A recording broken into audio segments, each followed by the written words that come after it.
evdə olan söhbətlər əqidə olaraq formalaşır. Yəni, çox vaxt elə düzgün olmayan əqidənin formalaşmasına səbəb elə valideynlər özləridir. Oxumasan, ac qalacaqsan. Uşaq nəyə görə oxumur? Ac qalmamaq üçün. Hansı ki, qədər yazılıb, yəni ruzi yazılıb, yazılmayıb.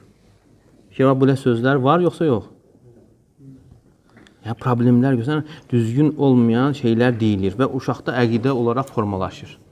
Amma ona görə uşaqları düzgün əqidə üzərində və Allah sevgisi üzərində, yəni yetişdirmək, məsələn, əməllərə yönəldəndə ixlas, xatırlanması, yəni bu əməli Allah sevir, bu əməli Allah sevmir və yaxud məsələn, yəni deməsinlər ki, filan kəsin oğlu belə çıxdı, oxumur. Yəni, bax, bu məsələ çox şeylər var da.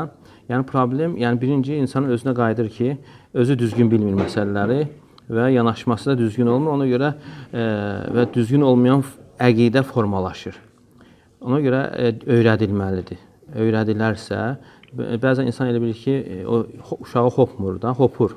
Ona görə düzgün. Ona görə Peyğəmbər s.ə.v o hədis, məşhur hədis, o ikinci dərsdə götürüldü. İbn Abbas radiyallahu anhüməyə deyir ki, İhfazilləhə yəhfazqə. Allahı qoru, 10 yaşı, 9 və ya 10 yaşı var idi. Deyir, Allahı qoru, Allah səni qorusun. Uşağa deyilir, Allahı qoru. İhfazilləhə təciduhu tücəhə. Allahı qoru, Allahı qarşında taparsan. Çünki onun qəlbi safdır və onun qəlbində Allah sevgisini və Allaha yəni təzimi, yəni yerləşdirməsi. Allaha təzimi yerləşdirməsi. Yəni bu cür, yəni öyrətmək, həmçinin yəni əməllərə yönəldəndə Peyğəmbər sallallahu aleyhi və səlləm belə buyurur, belə deyir. Yəni bir var məsələn insan deməsi ki, belə elə, özünün sözü kimi, bir də var onu Allah Rasulü sallallahu aleyhi və səlləm sözü kimi. Burada İbn Hüseyin rahimehullah gətirir ki, nə olur burada? Fayda olur da. Buradakı fayda nədir? Yəni bərəkət olur burada. Yəni insanın sözündə bərəkət yoxdur. Burada həm uşaq Peyğəmbər s.ə.v-i sevəcək və həmçinin onu nümunə götürəcək.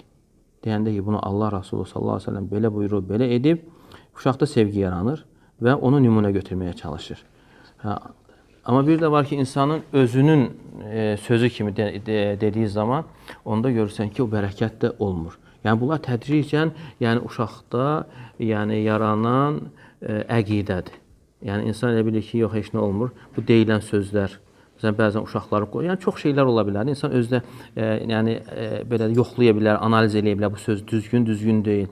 Uşağı qorxutmaq, həkimlə qorxutmaq və yaxud nə bilim, xoxandan qorxutmaq, yəni bunlar hamısı problemdir, yəni. Düzgün olmayan, yəni əqidənin formalaşmasına, yəni səbəb olur.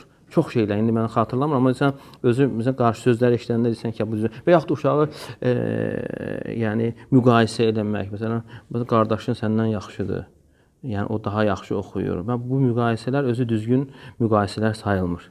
Yəni, çox şeylər var. Yəni, əgər deyilən şeylərsə xatırlama, bunlar hamısı düzgün deyil. Çünki uşaqda yəni, ikrah hissi yaranmasına səbəb olur. Yəni, kimsə uşağı başqası ilə müqayisə edilməməlidir. Deməli, nədir? Problem, ən başda problem qayıdılır insanın özünə.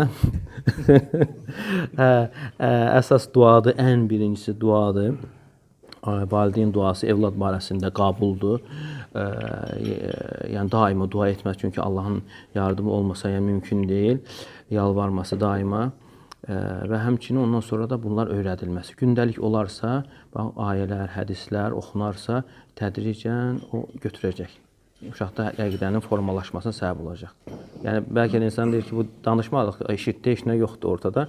İndi olmasa da gələcəkdə onun yəni, təsiri ortaya çıxacaq.